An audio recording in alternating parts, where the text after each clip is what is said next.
Bell icon दबाइए और happy five के अपडेट्स पाइए। या देवी सर्वभूतेषु फेमिनिज्म रूपेण संस्थिता नमस्तस्ये नमस्तस्ये नमस्तस्ये नमो नमः। दुनिया में जो है ना, दो टाइप के लोग होते हैं। पहली वो महिलाएं जिनका यह मानना है कि हजारों सालों से आदमी पुरुष मर्द अभिजीत भट्टाचार्य सब हम पर जुल्म करते आ रहे हैं, इसलिए फेमिनिज्म का होना बहुत जरूरी है। ये बात तो ठीक सा।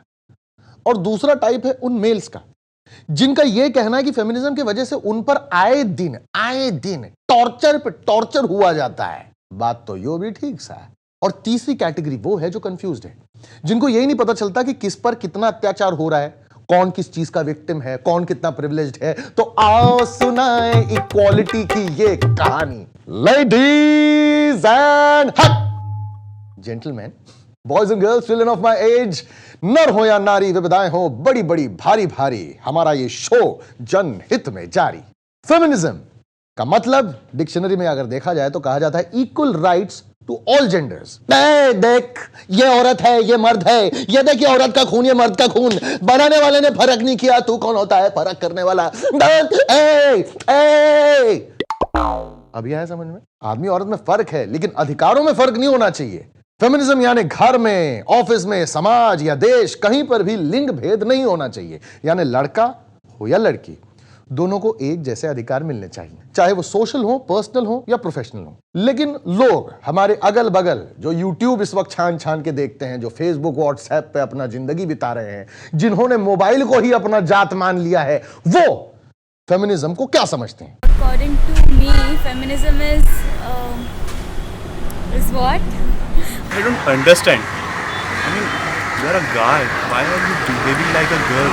Feminism is something opposite to masculinism.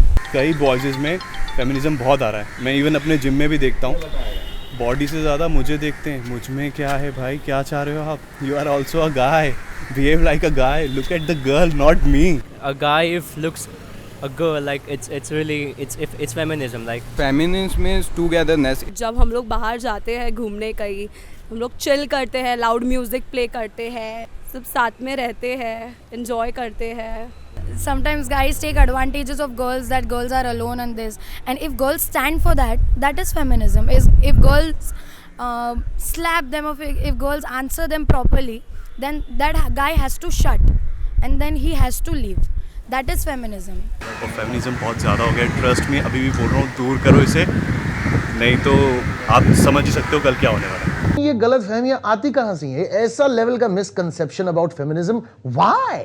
आइए आते हैं इन डेप्थ एनालिसिस में। फेमिनिज्म को लेकर मिसकंसेप्शन होने का कारण क्रमांक 1, प्रॉब्लम है इसके मिस रिप्रेजेंटेशन में। फेमिनिज्म को लेकर एक एडवर्टाइजमेंट जनहित में जारी हुआ, जिसको लीड कर रही थी दीपिका पादुकोण। उन्होंने उसमें बहुत सारी चीजें एक इंडिपेंडेंट वुमेन के नजरिए से बताई, और उसमें उन्होंने ये भी कहा फिर कि sex outside marriage, #my choice. क्या फेमिनिस्ट तभी होंगे जब वो इस चीज में मानेंगे कि I can have sex outside marriage and that will be my choice? Deepika ये कहना भूल गई कि हर चॉइस के साथ एक कॉन्सिक्वेंस भी आता है। इसी तरह से एक फिल्म जब तक है जान, जिसमें कटरीना कैफ है, उनको दिखाया गया एक मॉडर्न इंडिपेंडेंट वुमेन फेमिनिस्ट। उसमें उन्होंने कहा है कि I want to sleep with man of every nationality before getting married. तो क्या वो ऐसा नहीं करेंगी तो वो इंडिपेंडेंट नहीं होंगी? ऐसी बात नहीं है। यही बात अगर कटरीना ने कही है तो वो मॉडर्न है, फेमिनिस्ट है। यही मेरे गांव के शंभू चाचा कह दे तो वो ठरकी। यही अगर मैं इस शो पे कह दूं that I want to sleep with women of every nationality, तो मैं परवर्ट, सेक्स मैनियक, निम्फो। ला फेमिनिज्म को लेकर हमारे मिसकंसेप्शन का कारण क्रमांक 2, हमारे दिमाग में फेमिनिस्ट का एक स्टीरियोटाइप बना हुआ। हमको लगता है कि फेमिनिस्ट अगर मिडिल एज्ड है तो उसने स्लीवलेस ब्लाउज पहने होंगे, बॉय कट बाल होंगे, फैंसी स्टोन वाला नेकलेस होगा गले में, माथे पे मोटी सी बिंदी, आबा, और हाथों में विस्की का ग्लास।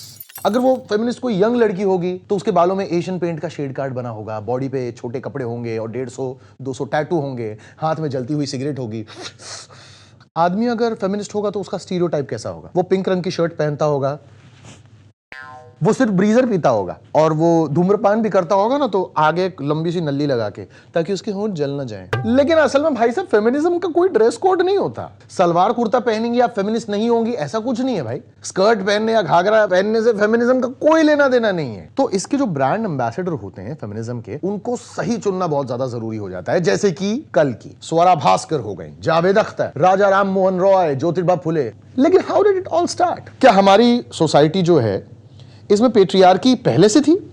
नहीं, किसी भी सोसाइटी का सिर्फ एक ही ईमान है, पैसे, पैसा, दमड़ी, माल, इकोनॉमिक्स, अर्थव्यवस्था। और समाज इस इकोनॉमिक्स के हिसाब से बदलता है कि वो फेमिनिस्ट होगा नहीं होगा। पहले स्टोन एज में क्या होता था, पाषाण युग में, कि आदमी जो था वो पत्थर तोड़ता था, औरत सामान इकट्ठा करती थी, तो दोनों जन के काम जरूरी थे, इसलिए कोई हायरार्की नहीं थी। यहां पर आदमी पत्थर तोड़ के आता था, वो काम अपना करके रखती थी और किसी बात पे झगड़ा भी नहीं होता था, वहां पे सोफे पे भी नहीं सोना पड़ता था। यानी जब इकोनॉमिक सिस्टम इक्वालिटी से सपोर्ट होता था तो इक्वालिटी थी। फिर जब सोसाइटी बनी तो बाउंड्रीज बन गई, सीमाओं को बचाने के लिए युद्ध होने लगे। युद्ध फिजिकल एक्टिविटी तो आदमी करने जाता था, और आदमी कहां से आएंगे, तो है ना प्रोडक्शन फैक्ट्री, औरत को बना दिया गया, जिसका पतीला खाली मिला उसी में दही जमा दो।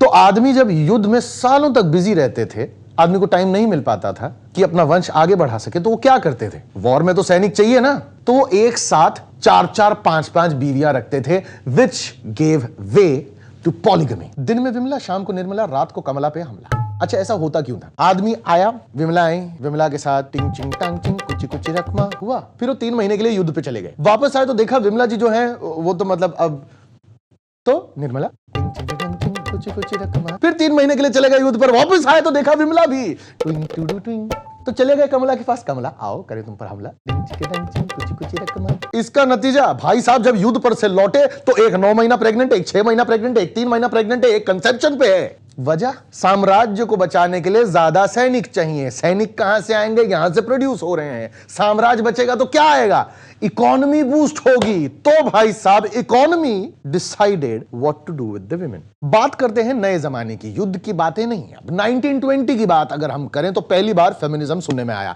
रीजन वही, कैपिटलिज्म, पूंजीवादी। पहली बार अमेरिकन टोबैको कॉर्पोरेशन ने अपनी सिगरेट्स की सेल को, सिगरेट्स की सेल्स को बढ़ाने के लिए फेमिनिज्म का सहारा लिया। उनकी सिगरेट का सेल ना बढ़ नहीं रहा था, क्योंकि उस टाइम पे अजय देवगन, शाहरुख खान कोई पैदा ही नहीं हुआ था।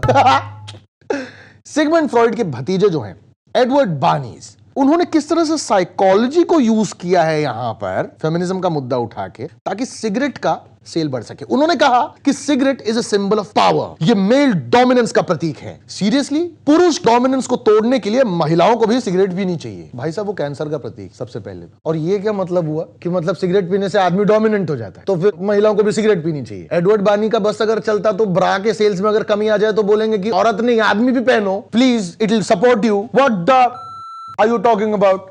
अच्छा, इसका नतीजा क्या हुआ? उस साल 1920 में ये सिगरेट के पूरे प्रवचन के बाद न्यूयॉर्क ईस्टर परेड में जवान लड़कियों को सिगरेट पीते चलाया गया, और मीडिया में ये बात उछाली गई कि कुछ लड़कियां इस बार टॉर्च ऑफ फ्रीडम यानी आजादी की मशाल जलाएंगी। सिगरेट आजादी की मशाल। हमने क्यों 1947 में इतनी मेहनत की? सिगरेट पीते, आजादी ऐसी मिल जाती। तो कट टू 20 साल बाद, वर्ल्ड वॉर 2 जब हो रहा था, उस वक्त सारे मर्द चले गए लड़ाई करने फिर से, तो सारी महिलाएं घर पे बैठी हुई थी। क्या करते तेरे आदमी? मेरे आदमी ना उधर लड़ने को गया ना, अभी फाइटिंग वीटिंग चालू है ना, तो टैंक विंग से लोगों को गोली वोली मारता है। तेरा? हाँ, मेरा तो वो मस्त सा लंबा वाला सा बंदूक लेके मस्त भागता है। क्या कर रहा है अभी वो? नहीं, वो तो अभी है नहीं, तो मैं ऐसे ही शाम को चलो ना, बुधवार का बाजार लगा है, मस्त मूली वूली कांदे विंदे लेके आते हैं। तो फ्री बैठे थे। तभी डिसाइड किया गया कि इंडस्ट्रीज जितनी हैं वहां पर काम करने के लिए मर्द तो है नहीं, कमी पड़ रही है। तब फिर से फेमिनिज्म का सहारा लिया गया कि औरतें घर में बैठने के लिए नहीं बनी, उन्हें घर से बाहर निकलना चाहिए और फैक्ट्री में काम करना चाहिए जहां मर्द करते हैं, औरत किसी से कम नहीं। मतलब फेमिनिज्म वापस इकोनॉमी को सपोर्ट करने के लिए बीच में लाई गई। ये वॉर सब खत्म हो गया, आई फिर सर्विस इंडस्ट्री रेवोल्यूशन। ना पत्थर तोड़ना था, ना तलवार भांजना था, बैठना है कॉल सेंटरों में, बैक ऑफिसों में, या फिर कोडिंग करनी है, खटाखट खटाखट खटाखट। हुआ क्या? ऐसी जॉब्स एग्जिस्टिंग होने लगी जहां पर स्त्री और पुरुष दोनों को आसानी से काम करने को मिल सकता है। ये मिलते ही आदमी बोर आ गया। वैसे तो बड़ा मॉडर्न बनता है, पर उसके अंदर घुसा हुआ सेक्सिज्म जो है वो कभी ना कभी तो बाहर आ ही जाता है, क्योंकि वो सेक्सिस्ट है, उसको पता नहीं चल रहा है कि क्या करना है। जैसे कि कुछ स्टेटमेंट्स होते हैं, आपने सुने होंगे, आए दिन आपको अपने घर में मोहल्ले में सुनने मिलेंगे। लड़की होकर भी जीत गई। मतलब क्या है? सीधे सीधे बोलो ना, लड़की जीत गई। लड़की होकर भी मतलब क्या है? ऐसा कौन सा उसने फांग लगाया? एक बहुत बड़े लीडर है, उन्होंने कहा बेटी नहीं बचाओगे तो बहू कहां से लाओगे? मतलब मैं छोटा था तो मैं खाली दूध और धनिया लाने के लिए पैदा हुआ था क्या? What do you mean? वो इंजीनियर इंजीनियर डॉक्टर भी बन सकती है, बहू बनने के लिए थोड़ी पैदा हुई है। मेल्स को लेकर भी स्टीरियोटाइप कम नहीं है भाई साहब। आपने सुना होगा ये लड़का हो के क्या रोता है, ये क्या ये, अरे क्यों लड़का हूं मैं रो नहीं सकता? लड़के को दर्द होता है भाई, वो भी रो सकता है, इमोशंस उसके भी होते हैं। तो ये तो बेस्ट है भाई साहब। औरत के पैसे पे क्या खाता है, क्यों नहीं खा सकता? सिर्फ वो मेरे पैसे पे खाएगी क्या? मर्द होके औरत के घर अपने घर जमाई बन गया, अरे ठीक है, वो अगर ससुराल में आके रह सकती है, मैं अपने ससुराल जाके क्यों नहीं रह सकता? ठीक उसी तरह से जैसे कई सो कॉल्ड फेमिनिस्ट औरतें, मैं ज्यादा दूर नहीं जाता, मेरी फ्रेंड, वेरी ओन फ्रेंड, नाम नहीं लूंगा, she is a modern feminist independent woman, मुझसे कहती है, see Ketan, I have got my own identity. और यही फेमिनिस्ट मेरी दोस्त, no when I get married, मेरे पति को कम से कम ही should earn 3 times more, otherwise मतलब मर्द किस काम का? मतलब अब कहां गई तेरी फेमिनिज्म? रे छोरी, हमारी छोरियां छोरों से कम है के? तब तेरा दंगल नहीं निकल रहा होता। अच्छा डेट पे, मेरा पहला ब्रेकअप है ना, मेरे डेट पे ही हो गया था। बड़े खुशी की बात है, डेट भी ब्रेकअप हो गया। क्यों? लड़की अच्छा खासा कमाने वाली, उसकी सैलरी 44,000 पर मंथ, 500 का बिल आया, तो मैंने बोला 250 मैं देता हूं, 250 तू दे दे। उसका चेहरा लाल, कान गरम, पादने के लिए तैयार, और मेरी गणिया पटी जा रही। मैंने बोला ऐसा क्या बोल दिया मैंने जो इसके चेहरे पे इतनी लालिमा छारी हुई है? अगले दिन ब्रेकअप हो गया। I can't meet you. Yeah, I'm sorry. I can't. मैंने बोला हद है। सच पूछिए तो गलती इन लड़कों की या लड़कियों की नहीं है, ये फेमिनिस्ट हैं भाई, जो चाहते हैं इक्वालिटी। ये क्या मतलब होता है? और इनका इंटेंशन भी गलत नहीं है, they don't mean any harm. क्या है ना भाई साहब, ये हमारा दोष नहीं है, हिस्टोरिकल बैगेज भी कोई चीज होती है राठौर साहब। अगर आपके घर में कोई फेमिनिस्ट घुसा है तो आप क्या करेंगे? हजारों सालों से जो हमारी कंडीशनिंग की गई है, वो कुछ सालों में चली थोड़ी नहीं जाएगी। हम लोग का सॉफ्टवेयर अपडेट हुआ है, हार्डवेयर की वायरिंग अभी हुई है, उसको रिवायर होने में भी टाइम लगेगा। यहां पे हमारा रोल बढ़ जाता है। जो ट्रू फेमिनिस्ट हैं, उनको चाहिए कि वो जो कंफ्यूज लोग हैं ना, उनको एंगेज करें, उन्हें उनसे बात करें, व्यू पॉइंट रखें, उनसे डिबेट करें हेल्दी मैनर में। ये नहीं कि मतलब ये फेमिनिस्ट बन चल, मगर सुनने को क्या मिलता है? Bloody male chauvinist pig, you pervert. देखो भाई साहब, ना कोई लड़का पिग है और ना कोई लड़की बिच है। नॉटी किंकी हो जाना तो एक दूसरे को पिग बिच बुलाओ, कोई प्रॉब्लम नहीं है, लेकिन इतना ये सीरियसली कोई बोलने का मतलब नहीं बनता। जैसे कि मैंने बताया हमारे एग्जाम्पल्स में, ये मार्केट, हमारी सोसाइटी डिसाइड करती है कि क्या होगा, पेट्रियार्की आएगी या फेमिनिज्म आएगा। और यकीन मानिए मार्केट ने डिसाइड कर लिया है कि फेमिनिज्म तो आएगा ही आएगा। It's the need of the hour, क्योंकि फेमिनिज्म का सबसे पॉजिटिव असर देश के जीडीपी पे भी पड़ता है। यूएन की भी एक रिपोर्ट है जो कहती है women's economic equality is good for business. जैसे कि अगर मैं आपको बताऊं कि इटली का आप एग्जाम्पल दीजिए, उस वहां पर 21% है, स्पेन में 19% है, जापान में 16% है, अमेरिका में आप जाके देखिए वहां पर 9%। आप समझिए कि फेमिनिस्ट आपको फेमिनिस्ट बनना होगा, ये आपके फायदे की बात है। फेमिनिज्म आदमी के लिए जरूरी नहीं, वो सबके लिए जरूरी है। लाहौर के उस चौथे पूछे के हट। अगर महिलाएं अपने डिसीजंस खुद लेंगी, सेल्फ रिलायंट बनेंगी, तो आप मर्दों की रिस्पॉन्सिबिलिटी भी घटेगी, आपका स्ट्रेस कम हो जाएगा। और इससे इंपॉर्टेंट बात सोचिए, बीवी से लड़ाई होने पर आप टेंशन मत लीजिए। बीवी बोलेगी आज मैं खाना नहीं बनाऊंगी, तो बोलने का कोई बात नहीं, मैं खुद बना के खा लूंगा। What do you mean? I am a feminist. मैं लड़कियों पर डिपेंड नहीं करता कि वो खाना बना के खिलाएंगी तब मैं खाऊंगा। ताली कभी एक हाथ से नहीं बजती, उसके लिए दोनों हाथ लगते हैं, ऋतिक का भी और सूजन का भी। फेमिनिज्म दोनों जेंडर की बराबरी की बात करता है, लेकिन हमारा कानून जो है वो फेमिनिस्ट नहीं लगता। Section 498A which is the dowry law, इस लॉ का मिसयूज करके बहुत सारे औरतों ने अपने मर्दों को और अपने ससुराल वालों को जेल भेजा है, जो कि पुरुषों के सुसाइड करने का सबसे बड़ा कारण भी है। और ये फैक्ट, ये रिसर्च फैक्ट है। In fact Supreme Court of India said that this section 498A can act as a weapon for legal terrorism.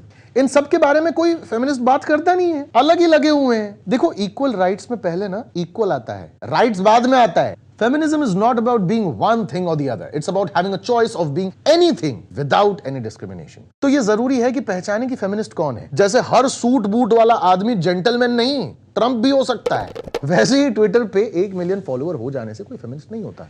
और हाँ, जाते जाते सुनो, अब की बार जब डेट पे जाओ, लड़का हो या लड़की, 1000 रुपए का बिल आया तो 500 तुम दोगे, 500 वो पार्टी देगी। अगर देने से मना किया या कान लाल आंखें गरम ऐसा कुछ भी हुआ, अगले दिन ब्रेकअप। जाना मत, पैसा मांगने से शर्माना मत। And I am suggesting this, what do you think?